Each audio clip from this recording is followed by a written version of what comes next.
Agra Artemis अस्पताल गुरुग्राम और IACM Agra के संयुक्त तत्वाधान में आर्थो स्पाइन विषय पर वैज्ञानिक संगोष्ठी का आयोजन किया गया।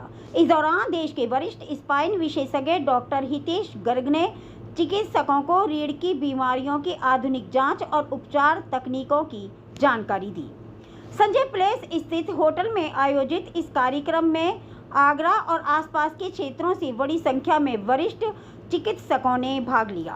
कार्यक्रम के मुख्य वक्ता आर्टेमिस अस्पताल गुरुग्राम के हेड स्कोलियोसिस एवं ortho spine surgery doctor Hitesh Garg ने डॉक्टर्स में कमर दर्द, बचाव, समय पर पहचान और आधुनिक उपचार विषय पर विस्तार से जानकारी दी। उन्होंने बताया कि बदलती जीवन शैली और लंबे समय तक बैठकर कार्य करने के कारण कमर और रीढ़ की समस्याएं तेजी से बढ़ रही हैं। डॉक्टर गर्ग ने स्कोलियोसिस सहित रीढ़ की जटिल कुबड़ापन बीमारियों की समय पर पहचान और आधुनिक उपचार पद्धतियों पर प्रकाश डालते हुए कहा कि नई तकनीकों के माध्यम से अब जटिल स्पाइन सर्जरी भी अब सुरक्षित और सफल हो रही है। कार्यक्रम में चिकित्सकों ने नवीनतम स्पाइन सर्जरी तकनीकों और जटिल मामलों के प्रबंधन पर विशेषज्ञों से चर्चा की। सर, अपना परिचय दीजिए। मेरा नाम डॉक्टर हितेश गर्ग है और मैं गुरुग्राम में स्थित आर्टेमिस हॉस्पिटल में ऑर्थोपेडिक स्पाइन सर्जरी डिपार्टमेंट को हेड करता हूँ। सर, आज आप आगरा में आए हैं डॉक्टर्स को कन्विंस करने के लिए, उसको लेके सब बताएं आप किस तरीके से उसको कन्विंस करेंगे और क्या बताना चाहेंगे। तो आज आगरा में जो हमारा आने का उद्देश्य है वो मेनली दो मेन उद्देश्य हैं। पहला है स्कोलियोसिस के बारे में अवेयरनेस फैलाना। स्कोलियोसिस मतलब कुबड़ एक ऐसी बीमारी है जिसका अगर इलाज हम सही टाइम पे ना करें तो धीरे धीरे हमारे फेफड़ों को, हार्ट को, हमारी आंतरिक को, खाने पीने की आंतरिक को अफेक्ट करती है, जिसके लाइफ थ्रेटनिंग कॉन्सिक्वेंसेस हो सकते हैं।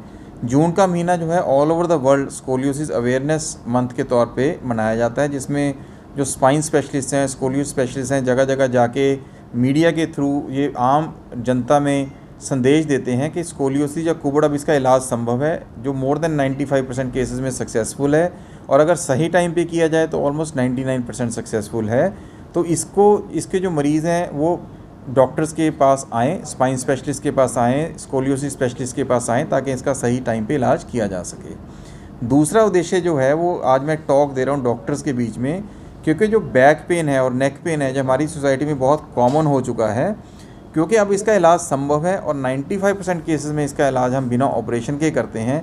तो आज हम ऐसी लाइफस्टाइल मॉडिफिकेशन डिस्कस करेंगे जिसके साथ जिन को डिस्क की प्रॉब्लम है उसको कैसे हम बिना ऑपरेशन के मैनेज कर सकते हैं, और अगर ऑपरेशन की ज़रूरत है तो उसके क्या इंडिकेशंस होते हैं। इंडिकेशन जो होती हैं सर्जरी की बड़ी लिमिटेड होती हैं, उसमें अगर सर्जरी की ज़रूरत है तो सर्जरी सही टाइम पे करनी चाहिए ताकि बिफोर कोई फर्दर डैमेज हो जाए, परमानेंट डैमेज हो जाए, उससे पहले अगर सर्जरी हो जाती है तो इसके रिजल्ट्स बहुत अच्छे रहते हैं। और हम ये भी डिस्कस करेंगे कि जो टेक्नोलॉजिकल एडवांसमेंट आ गई है, जैसे हमारे बाकी सब माध्यम में, टीवी में, मोबाइल में सब टेक्नोलॉजिकल एडवांसमेंट आ गई है, उसी तरह स्पाइन सर्जरी के फील्ड में भी टेक्नोलॉजी बहुत ज़्यादा एडवांस हो चुकी है।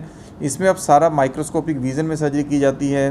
जो हम इम्प्लांट्स डालते हैं वो सारे उस तरह से डालते हैं जैसे वीडियो गेम होती है, नेविगेशन के ज़रिए हमें 24 आवर वो दिखता रहता है कि नर्व से दूर हैं और हड्डी के अंदर जा रहे हैं, और इंट्राऑपरेटिवली CT स्कैन करके हम चेक कर सकते हैं कि सर्जरी हमारी बिल्कुल सही हुई है।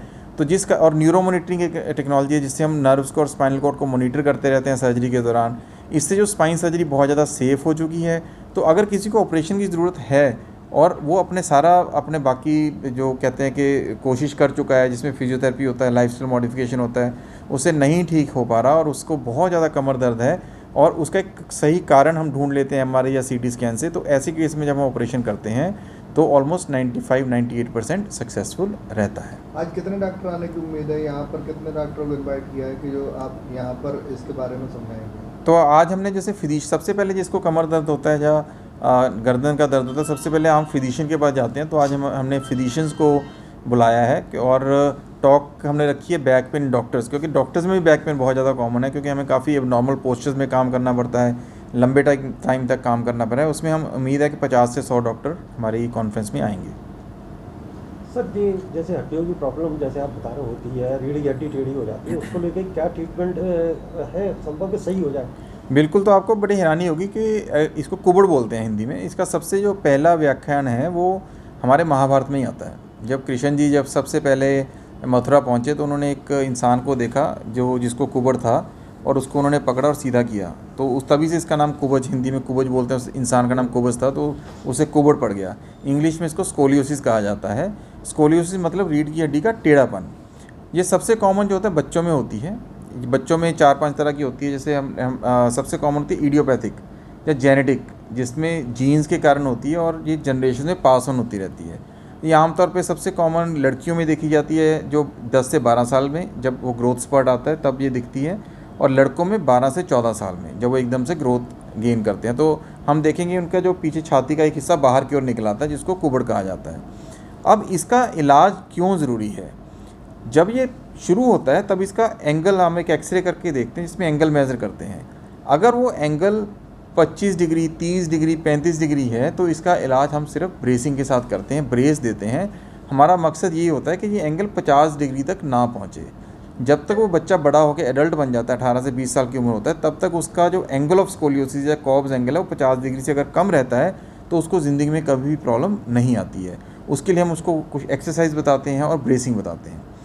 और अगर 50 डिग्री से ऊपर चला भी जाता है तो हमारा मकसद होता है कि उसका ऑपरेशन जल्दी से जल्दी कर दिया जाए, क्योंकि 50 से 70 डिग्री तक जो इसकी सर्जरी होती है बड़ी स्ट्रेट फॉरवर्ड होती है, ऑलमोस्ट 99% सक्सेसफुल होती है, और रीढ़ की हड्डी काफ़ी हद तक सीधी भी हो जाती है। एक बार एंगल 80-90 डिग्री चला जाता है, उसके बाद ये हमारे फेफड़ों को दबाने लग जाता है, जिससे रिस्ट्रिक्टिव लंग डिजीज़ मतलब सांस लेने में दिक्कत आने लग जाती है, और उससे कई बार हार्ट फेलियर होने का भी डर हो जाता है। ऐसे बच्चों को कमर दर्द बहुत रहना शुरू हो जाता है, और ये प्रॉपरली खा भी नहीं पाते, इनको बार बार खाना पड़ता है, एक टाइम पे ज़्यादा नहीं खा पाते, क्योंकि वो हमारी जो डाइजेस्टिव कैनाल होती है उसके ऊपर भी प्रेशर आने लग जाता है। ये इतनी प्रॉब्लम है आजकल रीढ़ की हड्डी में होती है, स्पाइन की प्रॉब्लम है, जैसे आप बता रहे हैं गर्दन में दर्द होता है और साइटिका की लोगों को प्रॉब्लम है, ये क्या कारण है जो, और इससे बचाव के तरीके क्या हैं? तो इसका अगर आपने देखा होगा, इसका मैं हर बार जब भी प्रेस कॉन्फ्रेंस करता हूँ, डॉक्टर्स में जाके टॉक देता हूँ, मेरे से पूछते हैं कि पहले तो इतनी प्रॉब्लम नहीं होती थी, आजकल इतनी क्यों होने लगी। तो रीढ़ की हड्डी में जोड़ होते हैं बहुत सारे।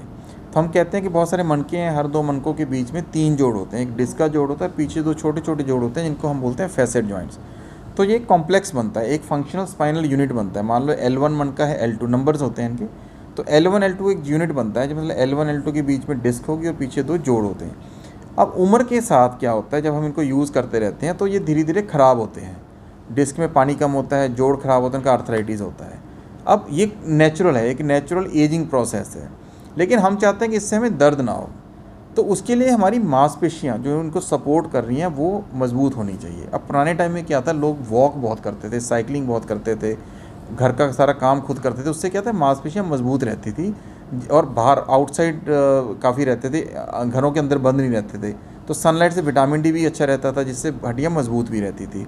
तो इस सब से कमर दर्द कम होता था। अब हमारी जो जीवन शैली है उसमें हम काफ़ी टाइम तक, लंबे टाइम तक बैठे रहते हैं, मांसपेशियाँ उतनी स्ट्रांग होती नहीं हैं। उसके बावजूद जब हम कोई काम करते हैं, जैसे कोई सिलेंडर उठा लिया घर का, तो उसमें क्या होता है कि वो मांसपेशियाँ तो इतनी मजबूत होती नहीं, तो हमारी डिस्क्स डैमेज हो जाती हैं, हमारे जॉइंट्स डैमेज हो जाते हैं, और एक बार डैमेज हो जाते हैं फिर वो धीरे धीरे बढ़ते रहते हैं और हमारा दर्द, कमर दर्द बढ़ता रहता है। कैसे आदमी है इस समय बचाव करे, क्योंकि पानी को लेकर भी समस्या आती है हाँ, तो उससे बहुत अच्छा सवाल है, और यही मकसद है हमारा जब हम जगह जगह जाके टॉक देते हैं कि हमें प्रिवेंटिव हेल्थ की तरफ जाना है, ताकि इन बीमारियों से बचा जा सके। उसके लिए क्या ज़रूरी है, हम नेचुरल रेगुलर तरीके से एक्सरसाइज करना। तो सुबह उठ के हमें आधा घंटा वॉक ज़रूर करनी चाहिए, और उसके बाद आधा से 1 घंटा कमर की कसरत ज़रूर, कमर की, गर्दन की, घुटनों की कसरत करनी चाहिए, जिससे इसकी जो मांसपेशियाँ वो मजबूत रहें, जिससे एक तो हमारे जॉइंट्स का, डिस्क का डिजनरेशन स्लो हो जाएगा और कमर दर्द हमें महसूस नहीं होगा। अगर इसका हम रेगुलर व्यायाम करें तो बहुत इसका इंसिडेंस बहुत कम हो जाएगा। दूसरा,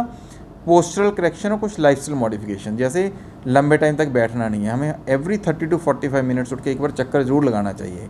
हमें लंबे टाइम तक चौकड़ी मार के नहीं बैठना चाहिए, लंबे टाइम तक आगे झुक के काम नहीं करना चाहिए, बहुत ज़्यादा भारी वज़न हमें नहीं उठाना चाहिए। एक मैं देख रहा हूँ जो हमारे युवा हैं, मैं आई थिंक डेली में 5 से 6 मरीज़ देखता हूँ, जो जिम में डेड लिफ्ट कर रहे हैं, डेड लिफ्ट करते ही उनकी स्पाइन डैमेज हो जाती है। तो इस तरह की एक्टिविटीज़ नहीं करनी चाहिए। जब भी हम जिम शुरू करें सबसे पहले हमें अपनी कोर, जो लोअर बैक की कोर है और नेक की कोर है, इनकी मांसपेशियों की कसरत करनी चाहिए ताकि हमारे कोर मसल स्ट्रॉन्ग हो, और उसके बाद ही बाकी जो वज़न वाली एक्सरसाइज हमें करनी चाहिए। तो इस तरह की जो जीवन शैली में अगर हम सुधार लाते हैं उससे हमारी डिस्क डैमेज नहीं होंगी और हमें एक अच्छा जीवन जीने में मदद मिलेगी। ऐसा है कुछ लोग छोटे डॉक्टर के पास चले जाते हैं, छोटी सी प्रॉब्लम होती है तो उसको लेके वो बढ़ती जाती है, तो आपका क्या राय है ऐसे पेशेंट को किस तरीके से किस डॉक्टर के पास जाना चाहिए तुरंत इसकी बीमारी पकड़ में आ जाए और अच्छा इलाज उसको तुरंत मिल जाए? देखो, इसीलिए हम ये बार बार CMEs करते हैं ताकि क्योंकि हर मेडिकल फील्ड में भी हर चीज़ ज़्यादा एडवांस होती जा रही है। स्पाइन सर्जरी में बहुत एक रेवोल्यूशनरी चेंजेस आए हैं ओवर द लास्ट 15 ईयर्स। तो हम डॉक्टर्स में जाके इसके बारे में काफ़ी जो मिथ्स हैं उनको दूर कर रहे हैं। तो जब भी किसी को कमर दर्द होता है सबसे नज़दीक या तो आप अपने जो फिजिशियन होता है, जनरल फिजिशियन, उनके पास जाना चाहिए या ऑर्थोपेडिक सर्जन के पास जाना चाहिए। अगर स्पाइन स्पेशलिस्ट अवेलेबल है तो स्पाइन स्पेशलिस्ट के पास जाना चाहिए।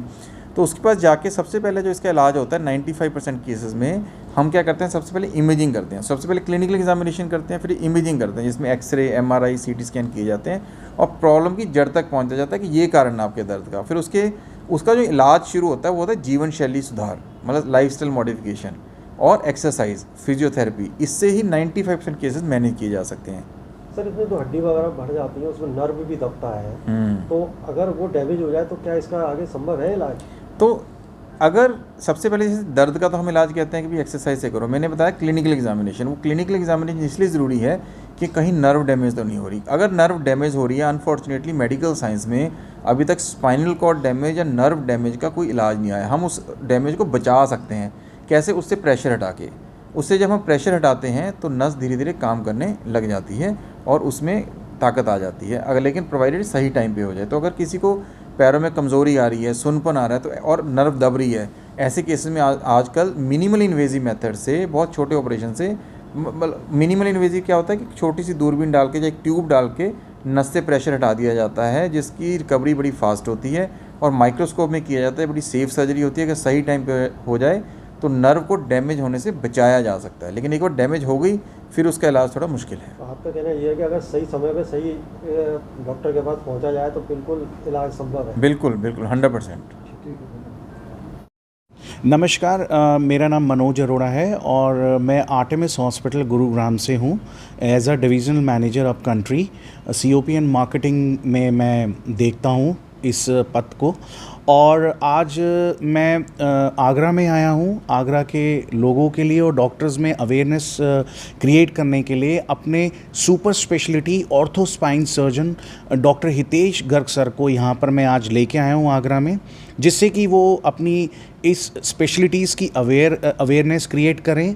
बिकॉज़ हर एरिया में तरह तरह के पेशेंट्स हैं जिनको स्पाइन की प्रॉब्लम है और पेशेंट काफ़ी कंफ्यूज होता है, क्या उसको न्यूरोस्पाइन में जाना चाहिए, ऑर्थोस्पाइन में जाना चाहिए। और इसके साथ साथ कई पेशेंट्स ऐसे होते हैं, एडल्ट हो गए, बच्चे हो गए, जिनकी कमर जो है टेढ़ी होती है, तो उस रीढ़ की हड्डी के टेढ़ेपन को ठीक करने के लिए सर इसमें काफ़ी स्पेशलिस्ट हैं और 99% ये वाली सर्जरी जो है सक्सेसफुल है। और इसी की अवेयरनेस क्रिएट करने के लिए आज हमने सर को यहाँ पर आगरा में आमंत्रित किया है। और डॉक्टरों को भी इनवाइट किया गया है यहाँ पर? हाँ, हमने यहाँ पर आगरा के जितने भी लीडिंग फिजिशियंस हैं, उनकी एसोसिएशन है IACM, उनके सभी डॉक्टर्स को हमने यहाँ इनवाइट किया है फॉर अवेयरनेस के लिए। अनुमानित कितने डॉक्टर आने? सर इसमें लमसम 70 से 80 डॉक्टर्स जो हैं हमारे यहाँ पर आने की उम्मीद है।